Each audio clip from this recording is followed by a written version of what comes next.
0.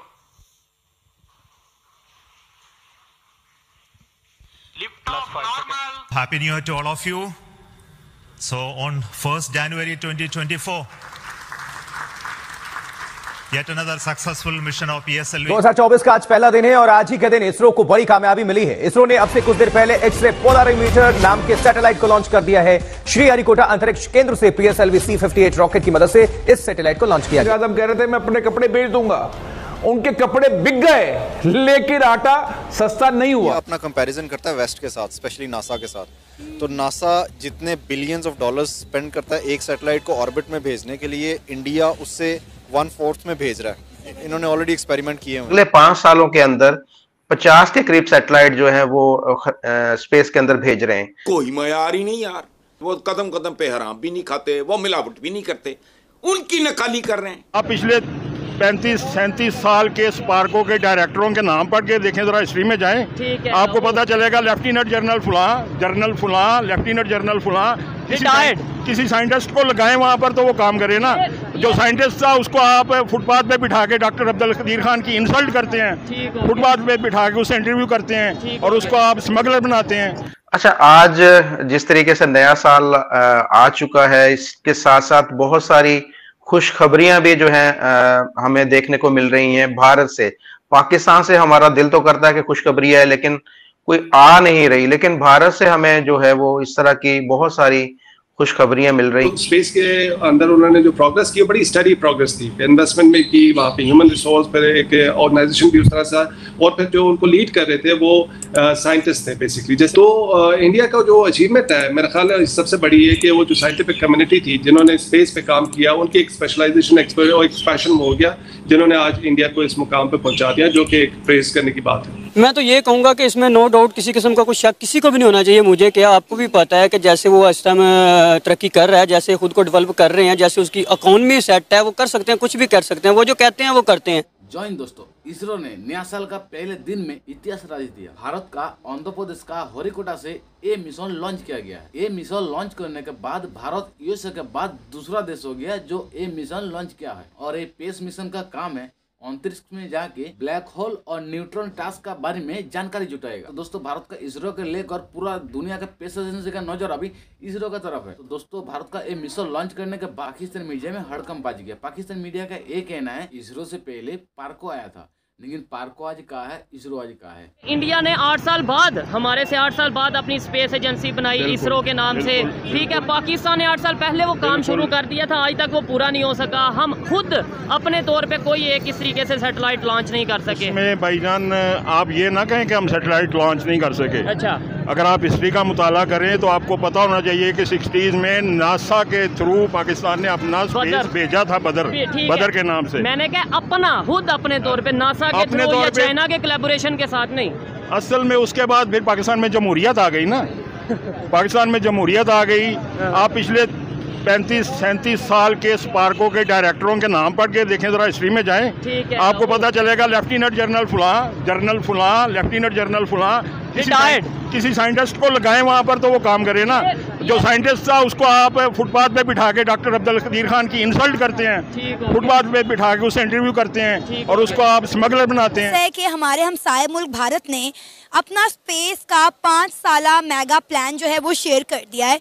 उन्होंने कहा कि 5 सालों में हम 50 सैटेलाइट लॉन्च करेंगे, जो कि ऐसी वैसी आम सैटेलाइट नहीं है, बल्कि मिलिट्री सैटेलाइट होंगी जो कि इंटेलिजेंस गैदरिंग के लिए काम करेंगी। क्या लगता है, क्या इंडिया ये कर पाएगा? कितना मुश्किल है और कितना आसान है इंडिया के लिए 5 सालों में 50 सैटेलाइट लॉन्च करना इंटेलिजेंस गैदरिंग के लिए? एक्चुअली हमें पहले एक चीज़ अंडरस्टैंड करनी पड़ेगी, जो आपका इकोनॉमिक जो फैक्टर है। अब आप देखिए कि India is the fastest growing economy after China. तो आपको पहले ये देखना पड़ेगा कि वहाँ पे कितने ज़्यादा लोग हैं जहाँ पे इकोनॉमी उनकी अनडॉक्यूमेंटेड है। अब जिस कंट्री के पास जितनी स्ट्रॉन्ग इकोनॉमी होगी वो उतना ही ज़्यादा ग्रो करेगा, उसके पास उतना ही ज़्यादा ह्यूज बजट होगा, वो ऐसी चीज़ों पे इन्वेस्ट भी कर सकते हैं। नो डाउट कि ऑलरेडी उन्होंने चंद्रयान 2 लॉन्च किया, चंद्रयान 1 पहले लॉन्च किया, वो फेल हुआ, चंद्रयान 2 लॉन्च किया, चंद्रयान 3 किया जी, चंद्रयान 3 किया जो सक्सेसफुल भी हो गया। और इस टाइम वो चांद के आप कह लें साउथ पोल पे बैठे हुए हैं। जहाँ पे इतने रेयर मेटल्स हैं और जहाँ पे पानी भी है वहाँ पर, क्योंकि वहाँ पे आइस है। तो अगर आप उस पर्सपेक्टिव से जाके सोचेंगे तो उनके अंदर ये एबिलिटी तो है, ठीक है। और पाकिस्तान कहता है कि चंद्रयान 3 जो है वो एक फेक मिशन था, सारा AI का कमाल है, ग्राफिक्स का कमाल है। पाकिस्तान तो मानता ही नहीं है ना इस चीज़ को।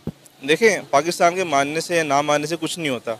हमें देखना चाहिए कि इंटरनेशनल मीडिया क्या कह रहा है, और इंटरनेशनल मीडिया और उनका जो उस पर इन्फ्लुएंस भी है थोड़ा सा, लेकिन रियलिटी सामने आ जाती है। और रियलिटी यही है कि इंटरनेशनल मीडिया के मुताबिक कि वो ऑलरेडी वहाँ पर चांद पे उनका जो था वो पहुँच चुके हैं, और वहाँ से भी वो जो उनके स्टडीज़ हैं उनके कैरी ऑन कर रहे हैं। अब अगर आप पाकिस्तान की तरफ आते हैं तो पाकिस्तान देखें, एक टाइम था 1960s का, जब पाकिस्तान हर चीज़ में टेक्नोलॉजिकल एडवांसमेंट में इंडिया से बहुत आगे था। फिर वहाँ से हमारे पास जो एक लीडरशिप का फुकदान पैदा हुआ है, उसकी वजह से पाकिस्तान डीरेल हुआ है, और पाकिस्तान की इकोनॉमी भी आहिस्ता आहिस्ता सफ़र करनी शुरू हुई है। और अगर आज आप देखें तो आपका जो स्पार्को है इंस्टीट्यूट बना हुआ, वो बराए नाम रह गया है। वहाँ पे रिसर्च नाम पे कुछ भी नहीं हो रहा, और पाकिस्तान ने जो अपना सारा बजट है वो एक मिलिट्री की तरफ किया हुआ है, लेकिन पाकिस्तान इस स्पेस स्टेशन बनाने वाले प्रोग्राम की तरफ अभी नहीं मूव कर पा रहा। क्योंकि अभी देखें, आपके पास गंदम नहीं है, आपके पास चावल नहीं है, आप इंडिया से इंपोर्ट करते, पहले यूक्रेन से इंपोर्ट कर रहे थे, यूक्रेन ने बंद कर दिया तो आपके पास सेकंड ऑप्शन ही कुछ नहीं था। तो आपकी जब तक इकोनॉमी स्टेबल नहीं होगी, मुझे नहीं लगता कि पाकिस्तान ऐसे हैवी प्रोजेक्ट्स के अंदर इन्वेस्टमेंट करेगा। आई थिंक आजकल की दुनिया में हमें कंपटीशन की बात नहीं है, अपने से compete करना चाहिए। जो आप अपने एक कहें कि जी यस हमने करना है, ये हमारे लिए ज़रूरत है, ये हमारे मुल्क के लिए ज़रूरत है, हमारे पास टेक्नोलॉजी है, हमारे पास लोग हैं, तो फिर जब आप इस तरह से कंपटीशन अपना करते हैं और अपना एक विजन बनाते हैं तो फिर ऑफ कोर्स आप यू कैन डू एनीथिंग। मुकाबले पाकिस्तान भी कुछ करेगा? पाकिस्तान क्या करेगा आप मुझे बताएं, आप बता सकते हैं क्या करेगा? कुछ भी नहीं करेगा। आप कह रही हैं पाकिस्तान आगे, नहीं पाकिस्तान आ गया, देखो पीछे इंडिया है, आगे मैं हूँ, ऐसे आ गया। ऐसे तो हम बातों से जितना मर्जी पाकिस्तान आगे हो जाए, बात होती है काम करके दिखाने की। उधर का एक वक्त था, उधर का 1 रुपया, इधर का कहते थे 1.5 होता था, अभी उधर का इधर 3 रुपये है। क्या तरक्की, किस हिसाब से पाकिस्तान को आप कह रहे हो? किस अब क्रिकेट की बात कर लो, आगे नहीं है, ठीक है। अब मैन्युफैक्चरिंग की बात करो, पाकिस्तान में क्या मैन्युफैक्चर हो रहा है मुझे बताओ? अपनी मैन्युफैक्चरिंग एक बताओ जो पाकिस्तान में हो रही है, कि वो हो रही है मैन्युफैक्चरिंग?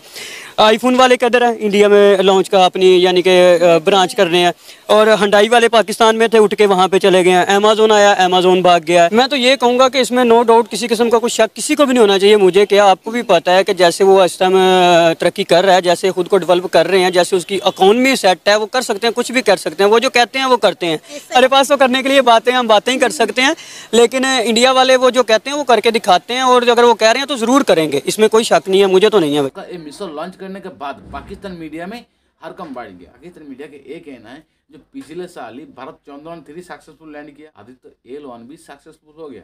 वही पाकिस्तान का हाल बिल्कुल बुरा है। आप लोग को पता है पाकिस्तान में साइंस चीज का कुछ है ही नहीं, साइंस पढ़ना ही हराम है। तो दोस्तों, इसरो स्पेस एजेंसी बहुत दिन से भारत में है, लेकिन भारत का जो पहले गवर्नमेंट था वो इतना फंड नहीं करता था, इसीलिए इतना जल्दी आगे बढ़ नहीं पाता था। लेकिन मोदी सरकार आने के बाद हमारा इसरो स्पेस एजेंसी को इतना फंड कर रहा, हमारे इसरो का साइंटिस्ट भी खुश हो गया। इसरो का आगे बढ़ाने में हमारे मोदी जी को भी बहुत हाथ है। पहले क्या होता था, हमारे विज्ञान के पास पहले भी टैलेंट था, अभी भी टैलेंट है, लेकिन पैसा ना होने के कारण हमारा स्पेस एजेंसी आगे नहीं बढ़ता था। मोदी जी आने के बाद हमारे स्पेस एजेंसी का माहौल पूरा चेंज हो गया। पाकिस्तान हर बात में बोलता है हमारा जज्बा का ताकत है, हमारे कलमा का ताकत है, हमारे पास जज्बा है। जज्बा लेके ये सब मिशन सक्सेसफुल नहीं होता। इसके लिए सबसे मेन इंपॉर्टेंट जो चीज़ है वो है एजुकेशन। पाकिस्तान में एजुकेशन है ही नहीं। दोस्तों, वीडियो यही खत्म करते। वीडियो अगर अच्छा लगे लाइक कमेंट शेयर और सब्सक्राइब कर दीजिए। मिलते हैं नेक्स्ट कोई वीडियो।